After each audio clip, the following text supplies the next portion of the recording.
Welcome to Grammar and Style Tidbits with Snap Language. You gonna dig this. Hi, Mark Franco here. Thanks for watching this video.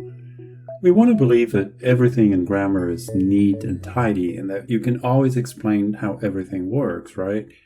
Well, the truth is, a lot happens in language that kind of breaks the rules because it's based on usage. Well, then we have to come up with some other rule to explain that, to pretend it's all orderly. Take adjectives and adverbs, for example. You say, I read the document quickly, but you can also say, think quick. Wait, if quick is the adjective and quickly is the adverb, why don't we say think quickly? Don't overthink it, think quickly. Ooh, that sounds weird. Well, how we use adjectives and adverbs in English is a little more complicated than the way they taught us in school. Let's put these troublesome adjectives into some categories. But before we do that, did you know you can join the Snap Language channel, become part of our learning space, and get some perks? For a small contribution, you get more direct access to an experienced educator with a PhD and an expert in language and linguistics. You get a badge by your name so you get noticed as a member. There's members-only information and discussions with me in the community tab. And you can even get some extra materials and some fun stuff. Hey, for less than the price of a cup of coffee, you get perks and show your support for the channel. Click the join button and check it out. I hope to see you around in the Snap Language community. Awesome. Let's get back to the categories of troublesome adverbs. Number 1. Adjectives and adverbs with identical forms. Some adverbs have the same form as the adjectives they're related to. They're the easiest to remember in the bunch, I think. This is a fast car, but don't drive so fast. If you work hard, you'll go far. There's no such a thing as farly. Besides, they all say that until you ask for a raise or a promotion, right? He's a tough guy, but he can talk tough. Well, I guess he wants to be heard. I'll see you soon. Well, it's hard to even find soon as an adjective. What seems to be awry? My plans went awry. By the way, check the link to related materials in the description for this video. Some videos have a lesson on our website, so you can dig deeper into the topic. Number 2, bare adverbs and their ly forms. Some adverbs have the same form as the adjectives they're related to. These are called bare adverbs, flat adverbs, or simple adverbs. But historically, many people, especially grammarians, insisted on adding the ly ending to these. As a result, many of these became interchangeable. For example, you can say breathe deep using the adverb in its bare form, but in formal English, especially in writing, some people insist on saying breathe deeply. People feel more comfortable with informal English because they think if you can add the ly ending to the adverb, it's probably more correct, if that's a thing. Now people just get confused by this. The sun shines bright in the desert, or brightly to be formal. Think quick. Quickly sounds stilted here, but oh well.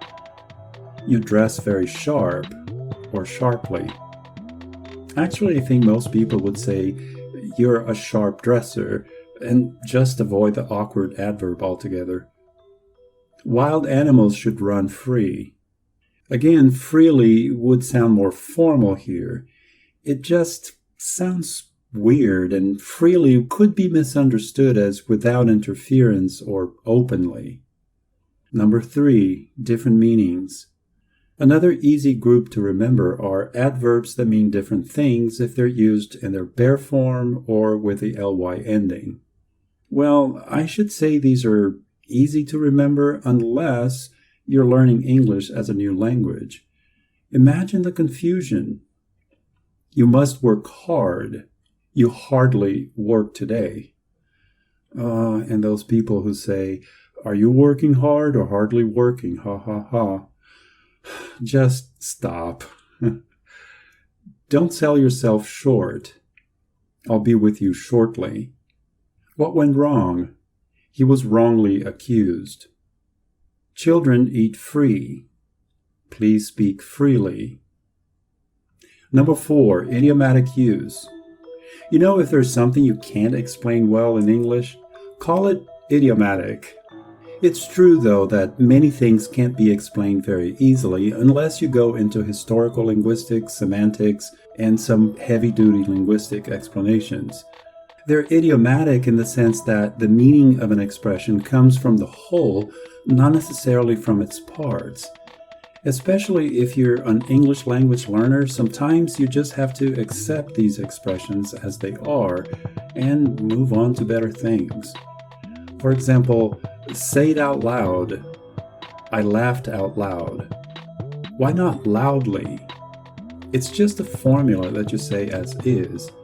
You could also say it's one of those bare adverbs that sometimes take the ly ending. But even in formal English, people would resist saying, say it out loudly, or I laughed out loudly. You need to dig deep to solve the problem. You have the adverb deeply, all right, but this is an idiomatic expression. You dig deep and that's that, but you would say to wound someone deeply. You say go slow, but proceed slowly. Open wide, but travel widely and distribute something widely. But you'd always say, I searched far and wide and couldn't find anything. It's an idiomatic expression. Another way to explain these uses of bare adverbs is that they are collocations. A collocation is a combination of words that happens frequently in the language. For example, you say a fast car. You could say a quick car, but the word car calls for fast, not quick. But you take a quick shower while taking a fast shower sounds odd. So you come clean about something, not come cleanly. But you cut a piece of paper cleanly. You play fair. Play fairly isn't wrong, but it sounds very odd. But you do say you treat someone fairly. Whether you call these uses of adverbs idiomatic expressions or collocations, they're just part of the language. They can be a nightmare for English language learners, but all languages have expressions like these, and we all communicate just fine. Just finely? No, just fine. That's also what makes language so interesting. We don't speak like machines where everything follows a strict program. Language is dynamic. We use the language in creative ways. The English language has a history. It used to have a lot of bare adverbs, but people started analyzing the language and changed some of the bare adverbs to their ly forms, while they kept others as is. This process of language change can make things get kind of messy, but that's why languages are awesome. I hope to see you around as a member of the channel. Thank you.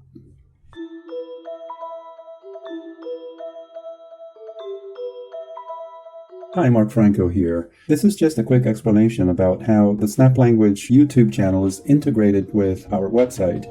Let's say you've just finished watching a video. So you go to the descriptions, look for a link called Related Materials. As you can see here for this video, you have a video for this lesson that is a lesson related to the video you've just watched, and it also has some suggestions for other related materials. Let's go to the materials for this lesson. So as you can see, you go to the same lesson you've just watched on YouTube, but now it's on the website. It has additional information usually, more examples, and sometimes it even has some practice at the end. As you can see here for this particular lesson, there is a link back to the video. So another way of finding videos or finding lessons is to go to the Snap Language website Then you can choose between ESL lessons or enrichment lessons or articles and some other information. So let's say you go to enrichment, then you can choose among all these different interests. Let's go to grammar and style. So here you can see the new series that I just started. Then when you get there, you will see a list of lessons. Some of these lessons may already have a video, some may not have a video yet. So let's look at this one. And as you can see, you have a link to the video and of course more information about the topic. If you found this lesson on the website, you can click the link to the video and boom, now you're on YouTube. You can watch the video, then go back to the website and finish your lesson. Cool, huh? Alright, I hope you've been enjoying Snap Language, the website and the channel. And if you want to get even more out of Snap Language, consider joining the channel. Bye!